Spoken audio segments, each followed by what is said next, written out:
do Emmanuel, o Emmanuel não é o Emmanuel nosso, né? O Emmanuel maior, que foi o mentor de Chico Xavier. O verdadeiro. É o verdadeiro, né? E com base nesse livro aqui, Fonte Viva, que também é do Emmanuel, né, obviamente, autografado por Chico Xavier, e que ele vai falar hoje a introdução, o capítulo 1º e o 2º, se der tempo, né? E no domingo, no sábado outro, dia 20, ele também virá aqui nos prestigiar, na presença dele e da sua esposa. Irmã? Só enfim, irmã. Quem sabe outra vida, né? Que a gente foi. A gente não sabe. E então eu queria chamar o. É Guaraí, né? Guaraí. Guaraí. Esse que tem o irmão. É Guará? Tem Guará, Guaraciaba, tem É tudo. tem muito Guará lá. Início aí. É tudo assim. Tudo assim, que bom. Então, nós temos muita alegria de recebê-lo aqui em nossa pequena célula, né? Nosso núcleo de fraternidade Francisco de Assis. Estamos muito felizes com a presença de vocês dois. Venham sempre, tá? E eu queria falar um pouquinho sobre ele. Pouca coisa, né? E eu...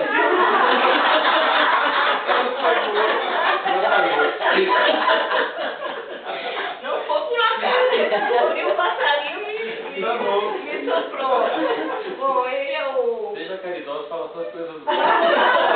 Uma coisa boa. Guaraí, ele é espírita já há 38 anos, eu acho que desde que nasceu, né? Ele não deve ter mais do que essa idade, eu acho.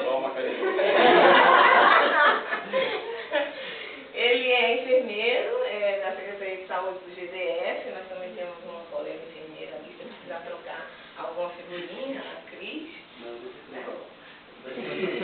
A Cris, a Leda. Já atuou em vários setores na área de saúde, né, do GDF. Atualmente ele está na atenção primária, eu não sei exatamente o que significa isso, mas depois se quiser nos contar, a gente deixa. E ele é evangelizador infantil, juvenil e de adultos, com bastante experiência. Também pode, quando a gente estiver com a nossa casa, eu acho que o Emmanuel vai também te convidar para você dar uma mãozinha para a gente, acredito. E ele está atualmente coordenando parte de recursos regulares do Centro Espírita Regeneração, né? Eu também não sei onde ele fica, já ouvi falar muito, não sei se é no Guará. Não, é? não. Tem Dobradinha. É do Guará. É Dobradinha. Ah, então é aqui nas Filipinas, né? Ai, que bom. E vocês moram aqui também, Sobradinho? Ai, que maravilha. Bom, então, eu passo a palavra. Porque de segredismo não vou contar não. Não, mas o pessoal vai correr. Então tá bom. É aqui assim, tá? Bom, ainda bem que ela falou só as coisas boas. A gente tinha um trabalho lá no grupo que a gente frequentava, e a gente começou a fazer um estudo para fazer a abertura do trabalho, a gente fazia a leitura do Fonte Viva, né? E durante um período eu dirigi esse trabalho. E aí eu comecei a observar, que virou livro de cabeceira meu depois disso, que o Emmanuel no Fonte Viva, ele repete muito a necessidade de fazer o bem. Toda lição pula 1, 2, 3, fazer o bem. Então, fazer o bem, mas não é possível. O Emmanuel só fala isso, né? Aí eu comecei a fazer sem ter o que fazer, né?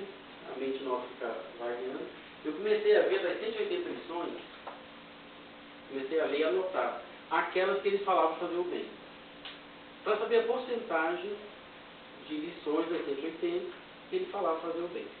Aí comecei a ler. Aí eu tinha um livro lá todo rabiscado, que eu fui lendo, né? Aí não foi só vendo que ele mandava fazer o bem, né? Eu comecei a notar o que ele pedia para fazer. E percebi que, na verdade, isso aqui é o manual. Porque, assim, a dificuldade nossa enquanto espírito, mas não sei, assim, individualmente, mas é ter um manual de como fazer. A gente entende muito de reencarnação, de amor ao próximo, blá, blá, blá, e tudo mais, né? Que todo mundo fala, mas a questão do como fazer, a gente acaba não prestando atenção. E, na verdade, isso aqui é o manual de como fazer. Aí quando eu cheguei lá pela frente, aí comecei a estudar umas outras coisas, de umas outras leituras, larguei o Fonte Viva um pouquinho, porque ele foi abrindo, né, a mente para uma visão diferente, eu fui lendo outras obras e tal. Aí depois que eu li um monte de obras, eu até fazer meditação, né, fazer tai chi, né, fazer um monte de coisa, aí eu voltei de novo para o Emmanuel. Depois eu Tavares, que aqui ele fala, né, vou mostrar para você na introdução, ele fala sobre meditação, tá? Você vê que é a tal da meditação na Vera, né? Fiz o curso lá, tal, que a gente fala muito, mas não... Aí quando eu voltei, aí eu fui lendo, introdução, tal. Quando eu cheguei na 6ª lição, eu falei, poxa vida, se eu fizer o que ele está falando aqui, a orientação que ele dá aqui, eu consigo salvar minha alma, porque... Aí eu falei, não, eu tenho que falar isso para alguém. Eu fiz essa brincadeira, salvando a alma em 6 lições, que são as 6 lições principais não, iniciais, né, e a introdução.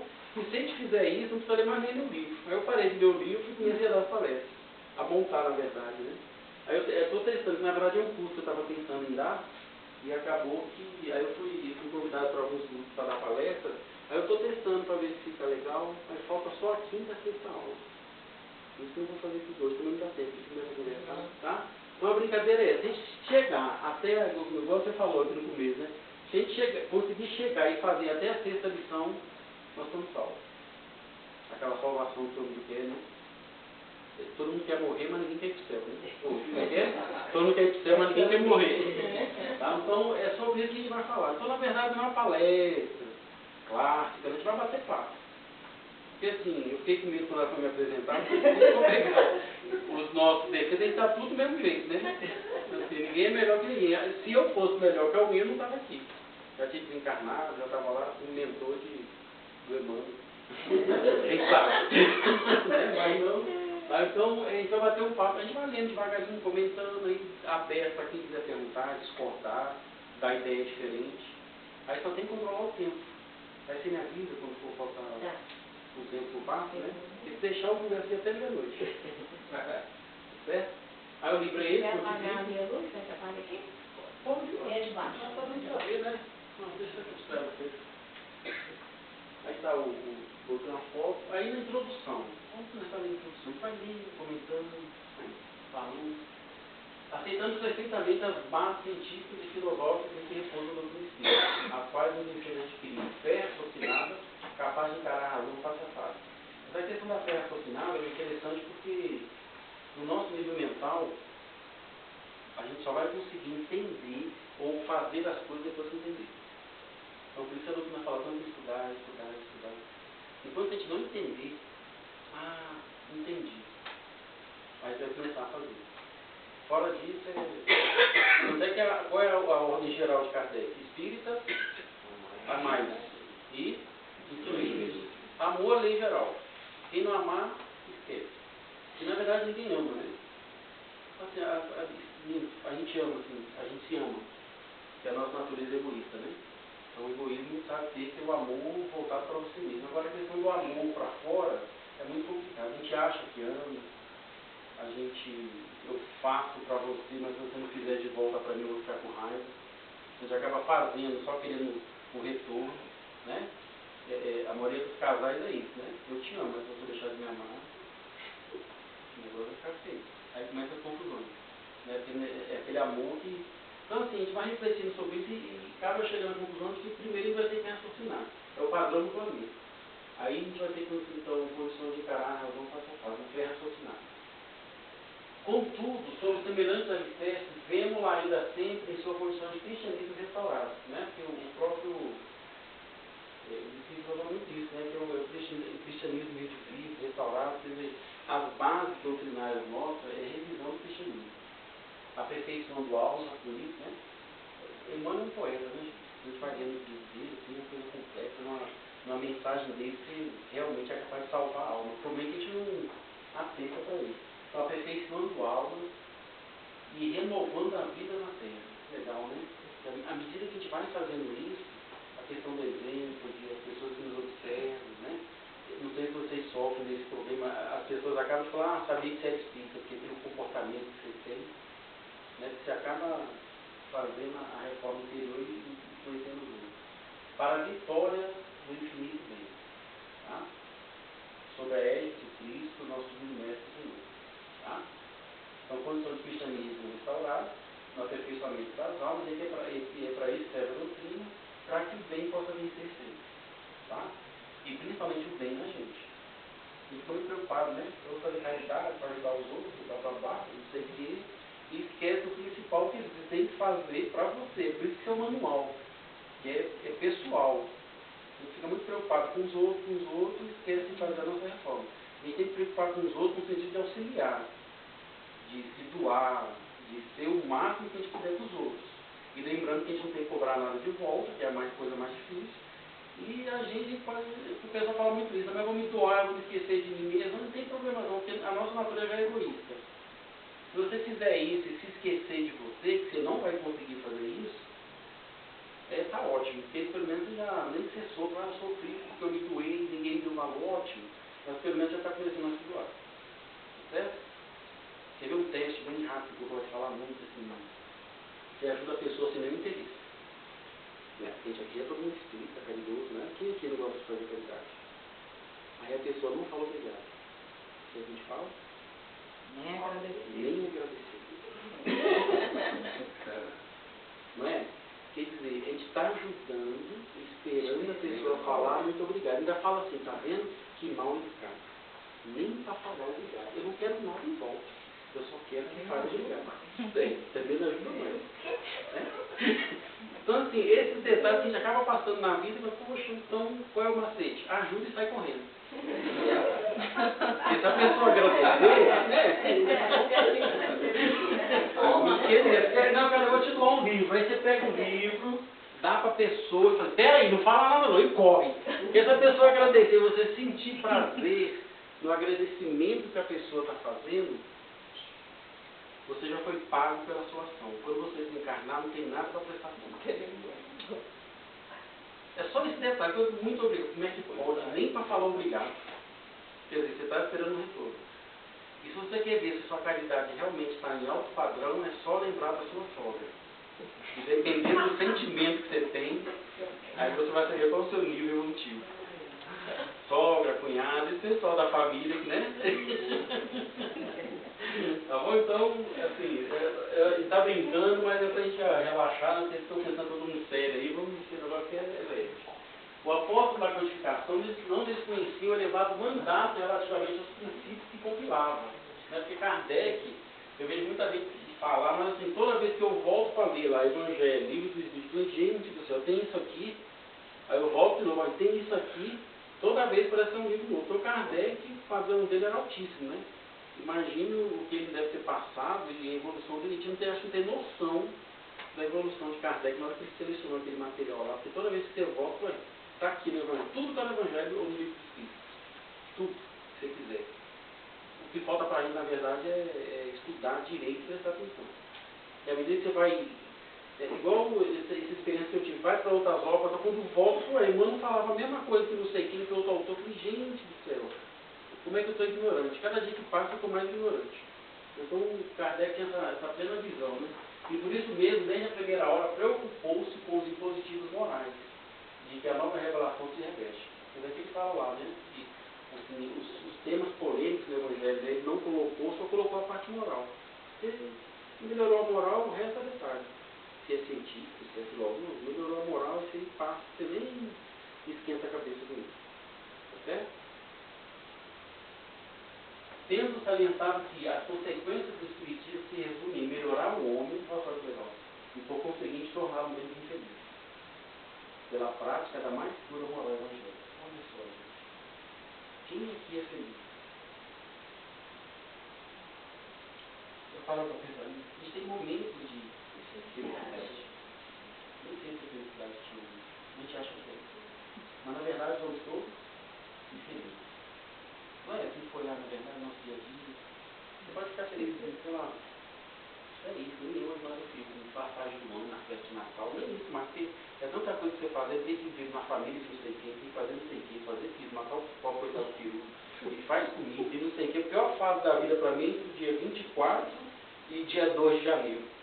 A dieta vai para água abaixo, aí se acaba, tem que ir numa família, tem que ir em outra, aquela confusão. Então, a gente pensa que é feliz nesse período, mas pelo contrário. E se você for viver o dia a dia analisando o que acontece contigo, vendo os outros, vendo você, você acaba percebendo que a felicidade é realmente coisa de outro mundo. Né? Então, a doutrina está para tornar a gente menos feliz. A gente sofre menos quando aumenta a consciência com relação aos ensinamentos.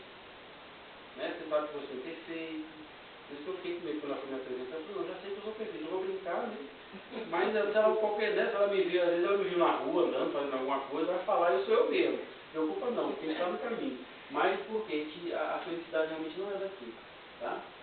E melhorar o homem, né? O ser, de uma forma geral, a doutrina espírita serve para isso. E às vezes esquece. Eu ouvi outra impressão outro dia muito interessante. O pessoal esquece que a doutrina é de Allan Kardec e faz a doutrina à la carte. Então, se for cada assento tem uma lei diferente, um mandato diferente, para ver fazer isso. Cadê Kardec? Então a gente esquece, né? A gente faz do jeito que a gente quer. Tá? Por quê? A gente está preocupado, às vezes, em melhorar o homem. Às vezes você vem para o centro porque é uma reunião social e você se sente bem, mas esquece que você está aqui para fazer essa transformação interior. Aí você esquece esse detalhe, simplesmente. Você chega lá e começa, né? A casa aqui tem quanto tempo? 4 anos? 5? Exato. Aí vem as crises naturais, né? Do personalismo e acaba influenciando o trabalho como todo. A gente esquece que está aqui para melhorar. E acaba passando pela crise achando que é porque a minha opinião não valeu, o que eu achei não estava bom. Esquece que, na verdade, você tem que trazer o que você está vendo para dentro e você acaba botando para fora. E prejudica o trabalho do inteiro. Tá? Com isso, se a gente tiver essa questão de melhorar o homem para se tornar menos feliz e a pura moral evangélica, que é o que a gente tem que estar preocupado. O evangelho é para o coração. Se você não estiver estudando o evangelho para o seu coração, deixa para lá. Certo? Quer dizer, continua estudando, deixa para lá não. Mas atenta para isso. Isso vai ter que estudar, porque senão vai perder. Já sabemos que a revolta não sublima o caráter e que a discussão filosófica nada tem a ver com a caridade e justiça. Tá?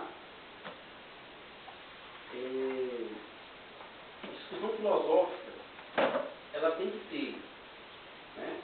Mas não é isso que vai identificar o caráter e a justiça, não. A gente perde um tempo com isso às vezes, né? As discussões e tudo mais. Tá? Estudemos aqui as lições do Divino Mestre e aprendemos-las na prática de cada dia. Então, não tem jeito. Você pode. É igual eu falo, quando o pessoal vai, você é orador, não, eu não sou orador, não, eu bato papo, na verdade, porque a coisa é muito mais profunda, né? Agora de ser orador, tal, nunca vou ser isso, não. Então, a questão toda, eu prefiro ficar calado e fazer o dia a dia. Então, assim, para mim, quando o Emmanuel me chamou, tal, eu fico assim sofrendo porque a gente tem que falar o que faz, né? E aí, é isso que pede. Tudo que eu falo, eu consigo fazer. Então, para mim é um sofrimento. A infelicidade é essa. A gente consegue entender, raciocina, mas quando você chega no dia a dia, é só a esposa falar que você está lá em casa mesmo, é terrível. Eu saio com a roupa, ela fala, você vai com essa roupa? Às vezes me dá um nervoso, só isso, assim, poxa. Aí eu estou mais atento agora. Não, o marido pensa aí. Antes eu brigava, né? Agora eu só penso. Eu quero passar para o próximo passo, que eu não pensar e aceitar que realmente não passei. Vou jogar de novo. Isso é prática do dia a dia, porque se não for isso, né? O menino perturbando, você quer ler. Hoje eu estava lendo o livro de bezerro, o menino pulando o pescoço, só porque não é possível. O nome de bezerro, eu vou matar esse menino, mas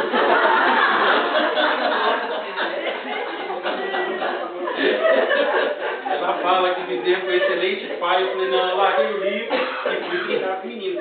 Não adianta estar lendo. Bezerro foi excelente pai, na hora que o menino quer brincar, né? Só fica em casa no final de semana. Pai, você está aqui no final de semana, em vez de brincar comigo, vai ler? Fala sério, vai andar de madrugada, né? Tá certo? Então, isso tem que ser na prática do dia a dia. E é a maior dificuldade nossa.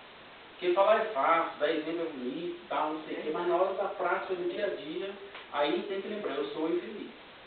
Porque na prática, né, eu sou espírita, um pouquinho, daqui a pouco eu...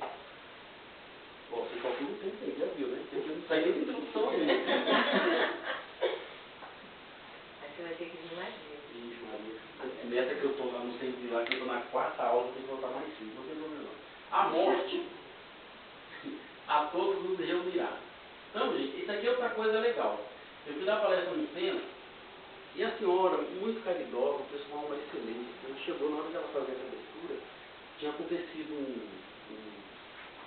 Um navio brasileiro evitou um acidente com outro navio que ia morrer 300 pessoas. Ela comentou que, agradecendo a Deus, que as pessoas não desencarnaram, que o Brasil, lá, o navio brasileiro conseguiu salvar aquelas 300 pessoas. Eu fiquei refletindo, falei, gente, mas a gente está dentro do centro espírita, que acredita que a morte não acaba com a vida, que a vida continua. Aí se esses 300 desencarnam, será que ele ia estar pedindo a Deus, porque ele sabe que conflito com morrer faz parte da vida, né? E para o espírito, então, a melhor coisa do mundo é desencarnar. E se for dentro do centro espírita, é melhor ainda, né? Alguém está disposto hoje aí? Quem quer desencarnar hoje? Levanta a mão que dá um jeito. Eu tenho uns contatos aí. Aí quando ela falou isso, eu fiquei pensando, mas está dentro do centro espírita, está agradecendo que os caras não desencarnaram. Eu fiquei assim, sabe aquele conflito que dá, falo, não falo. Ela falou assim, estou emocionada, aquela prece emocionada, que você quase chora, eu fiquei, falo, não falo, não falo. Eu vou falar. Aí não aguentei. Falei, não, a gente tem que refletir sobre isso, né? Porque o espírito não pode ter medo da morte. Não é? Eu estou aqui agora e meus filhos estão lá em casa com a minha esposa. Se o prédio cai e mata todo mundo, que é isso? Não fala isso não, porque você está dizendo, não, gente, é um processo natural. Eu posso ir para casa hoje e não chegar em casa. E a gente não se prepara, né? A gente não põe na cabeça que eu posso estar aqui agora e ter um infarto, pronto. A correria vai ser grande, ainda bem que tem enfermeira aqui. Tem dois. Tá certo? Então, assim, a questão da morte, tem para onde correr. Não tem mesmo. Só uma história agora, não tem para onde correr. O cabra era um cabeludo, um hippie, todo doidão, barba, igual a nossa amiga ali, só que a barba era maior tal, e tinha cabelo na frente. Para todo doidão e tal, ele descobriu lá por um processo que ninguém sabe o dia e a hora que ele ia desencarnar. E que a morte vinha buscar. Ele falou, eu vou enganar a morte. Cortou o cabelo, ficou carequinha, pá, raspou o cabelo igual raspei, tirou a barba, botou uma roupa mais ou menos e ficou lá. A morte veio, cadê o cabeludo que veio buscar? Mudou do mar, mudou do outro. Gente, cadê o cabeludo? Poxa vida, o horário está certo, o local está certo, era para pegar um cabeludo, cadê o cara? E olhou de novo, olhou, 5 minutos procurando, você sabe uma coisa? Para não perder a viagem, o carequinha, vai você mesmo. Então a morte é coisa certa. Então ela todos nos reunirá para a compreensão da verdadeira vida. E aí que está o problema, acho que tem medo da morte por causa disso. Então, o momento da morte, ela encarar a realidade. A tal da visão panorâmica é o verdadeiro inferno na nossa vida. Né? A visão panorâmica é colocar onde você é e mostrar o que realmente você fez da vida. Então, por que fala? A compreensão da verdadeira vida. E sabendo que a justiça definir-nos-á segundo as nossas obras, ainda nos. O único medo da morte é esse. É a tal da visão panorâmica. Eu estou tentando descobrir um jeito de burlar essa visão panorâmica, mas até agora não descobri. Porque ela é que é o problema. Porque nessa visão panorâmica você revê a vida toda, né? No que você revê, meu amigo, os fatos principais do dia todo. E a questão de matemática, gente. Se o que você fez, né, de bom for ponto positivo, e o que você fez de ruim for ponto negativo, somando é matemática. Se foi 10 bom e 10 ruim, 1 grau. Se for 10 bom e 5 ruim, 1 grau. Aí então você já vai ver, né, que a coisa é meio complicada. Eu tenho um texto aqui que fala legal sobre isso. Acho que a gente vai chegar lá. Uma historinha que eu achei muito legal. Então, as nossas obras é o que você faz. Então eu estou aqui falando bonitinho, vocês estão gostando e tal. Se eu chegar lá em casa, não fizer, não valeu para nada o que eu estou falando aqui. É desse jeito. Fora disso é teoria. Você pode ir, porque tal, não sei o quê. Amar a sogra. A minha sogra até, eu casei com a minha esposa porque ela era órfã. Né? Não tinha mãe e tal, eu morava lá. Tal. Aí depois a mãe apareceu, foi um desgrama. E agora são duas. A que apareceu e a que criou. Falei, gente, eu fugindo do trem, agora tem duas. Outro dia eu não fui atrás da que apareceu, eu estava lá, morre, traz pra cá, que estava com diabetes alto, eu não sei o que ela veio. E lá ela no retrovisor lá, roncando, será que vai desencarnar? Tomara que desencarne, né? Eu fico livre pelo menos de uma, e nada, tá vivinha até hoje, recuperou, tá uma beleza. Então, é a obra, não adianta. Quer dizer, por causa da minha sogra eu já tenho um ponto negativo, tá aqui? Meu pensamento de um daí pra cá, lá, deve ter atrasado uns 5 anos da minha vida. Por quê? Tem que fazer. Abracemos a codificação kardeciana prosseguindo para a frente com Jesus e por Jesus. Então, ó, morte, justiça, vai nos definir pelas obras, E não tem jeito, você tem que abraçar a doutrina. E com Jesus e por Jesus. Estou em dúvida do que eu tenho que fazer. Você está numa situação difícil, estou em dúvida, o que eu tenho que fazer? Se for, aí me ensinaram um negócio muito legal. Se fosse Jesus, o que faria se estivesse no seu lugar? Ah, legal. Só que tem um problema, a gente não conhece Jesus. Aí tem que estudar o Evangelho. Ah, não entendo o que está escrito lá. Ué, o Emmanuel só faz isso. Ele pega o Evangelho, dá um trecho e estuda. O Evangelho segundo o Espiritismo faz isso, o Evangelho todo, ele tem que pegar um trecho do Evangelho e coloca para estudar. Então tem que estudar. Entendeu por que tem que estudar? Não tem jeito. Você estuda, vai ter aquilo na mente, na situação, a coisa vem e você, poxa, tal lugar falar isso, tal lugar falar aquilo, o que eu faço? Pelo menos para amenizar o momento lá que ele foi desencarnar. E a preocupação nossa é essa, na verdade. Porque você desencarnou, desequilibrou o umbral, cara, não tem jeito. Você sabe que o umbral, ele fica em volta da Terra, né? E todo mundo passa pelo umbral, não é questão física. Você está aqui, desencarna, vai ter que passar pelo umbral. Se a vibração bater, meu amigo, tchauzinho mesmo. Tá certo?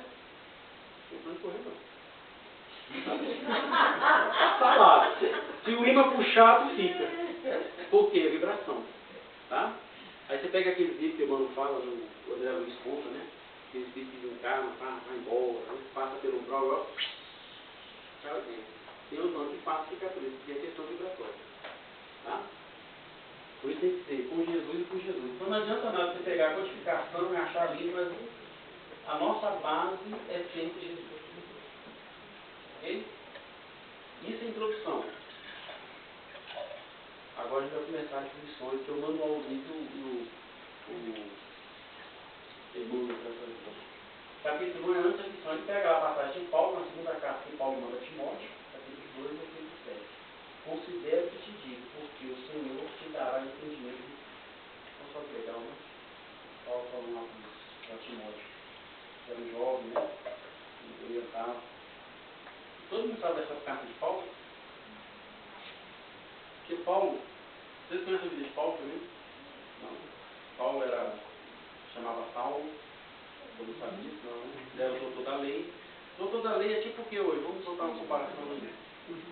Um juiz, só que lá eles eram muito ligados à religião, ele era um juiz ligado à religião. Porque lá, na época, você tinha Roma e tinha Roma, toda vez que ela invadia um local, ela tentava preservar a cultura do local. Então, por isso que você vê lá Jesus sendo levado para o Sinédrio e depois ele é julgado por como é que chama lá o cabo que lavou as mãos? Pilatos, né? Porque tinha o poder político e o poder religioso. Então eles respeitavam esse poder religioso exatamente a inteligência de Roma. Foi essa, né? Que ele governava politicamente, mas deixava os costumes ali, porque aí ficava menos, o choque era menor. E Saulo era o doutor da lei ligado lá aos judeus. Aí ele acaba, no livro Paulo Estevam, o Emmanuel conta bem isso, ele acaba se convertendo para o cristianismo, né?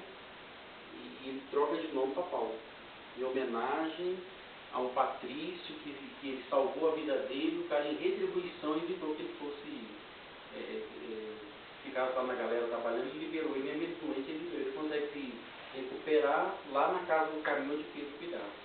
E lá na conversa com Pedro, ele fala para ele mudar de novo, ele acaba mudando de Saulo para Paulo. Tá? Ele tem o nome de Paulo. Então, significado não lembro agora. E aí Paulo, quando vai terminar a tarefa dele, se não fosse Paulo, a gente não teria o cristianismo do jeito que tem hoje. É um espírito muito determinado, muito disciplinado. Se não fosse ele, a gente não teria essa divulgação do cristianismo. Ele que fez todo esse trabalho de divulgação junto aos gentios. Ele lá no final da vida dele, como ele era cidadão romano, ele ia ser julgado, mas tinha um apelo para Roma. Aí ele vai para Roma e fica preso em Roma e ele começa a escrever essas cartas. Segundo Emmanuel, as cartas, na verdade, que tem lá no Novo Testamento, escritas por Paulo, eram assim, quase que ditadas por Jesus. Tá? Segundo o relato de Emmanuel no livro do Paulo Estevam. Quem não leu Paulo Estevam ainda, é uma obra que você não pode desencarnar sem ler. Tá? Então, aí mandaram essas cartas e o Emmanuel pega o trecho dele. Emmanuel é altamente ligado a isso. Então, considero que te digo, porque o Senhor te dará entendimento em tudo. Aí começa. Antes da exposição da verdade, não te esquives a meditação sobre as luzes que recebes. Né? E aí, meditação mesmo. Antigamente, o livro aqui achava que é só você ficar pensando na lição e tal, é que você tem que parar um tempinho e ficar fazendo a tal da reflexão, tendo que ler, porque não é só ler e passar não. A dificuldade nossa às vezes é essa. A gente lê e fala, não, isso aqui eu já vi. Mas fala um pouquinho, reflete sobre aquilo.